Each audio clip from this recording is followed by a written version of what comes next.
సమానమైనటువంటి అవగాహన కల్పించినట్లయితే ఇటువంటి విషయాలు మళ్ళా తలెత్తాయి. చట్టాలు మరి ఎస్సీ ఎస్టీలు కానీ ఇతర అసమానతలు తొలగిపోతాయనే భావనతోని ఏర్పాటు చేస్తున్నటువంటి కార్యక్రమం. నేను అధికారులకు ఒకటే చెప్తున్నానంటే ఇయర్లీ 3 టైం ఉంటుంది ఇటువంటి పౌర హక్కుల దినం.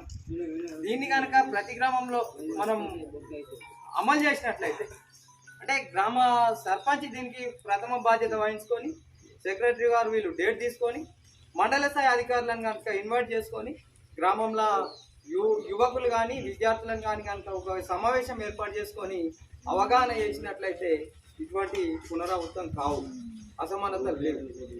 సూరారం గ్రామంలో ఎటువంటి చైతన్యం లేకపోయినా కలుపుకోలుగా చట్ట విరుద్ధ కార్యక్రమాలు జరగకుండా అందరం కలిసిపోతున్నాం. కానీ ఇదేమో మానవతా దృక్పథం. దీన్ని మనం ఈరోజు నిర్వహించుకోవడం జరుగుతుంది.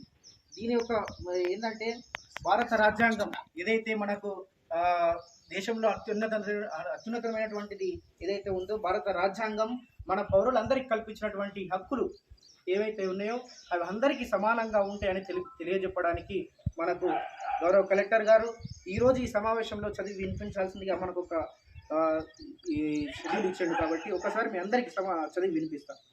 భారత రాజ్యాంగ పౌరులందరికీ సమాన హక్కులు కల్పించబడ్డాయి. సమానత్వపు హక్కు, ప్రజలందరికీ సమానమైనటువంటి హక్కు ఉంటుంది.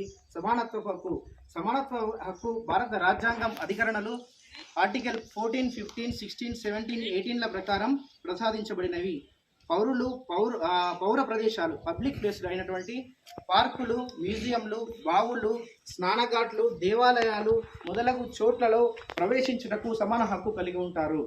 అంటే సమాజంలో ఉన్నటువంటి కులాల పరంగా, మతాల పరంగా, మన వర్గాల పరంగా దీని పరంగా దేవాలయాల ప్రవేశాలు అడ్డుకోవడం కానీ, ఒక పబ్లిక్ ప్లేస్లోకి ఈ మతస్థులు రావద్దు, ఈ కులస్తులు రావద్దు అని అడ్డుకోవడం కానీ నేరము.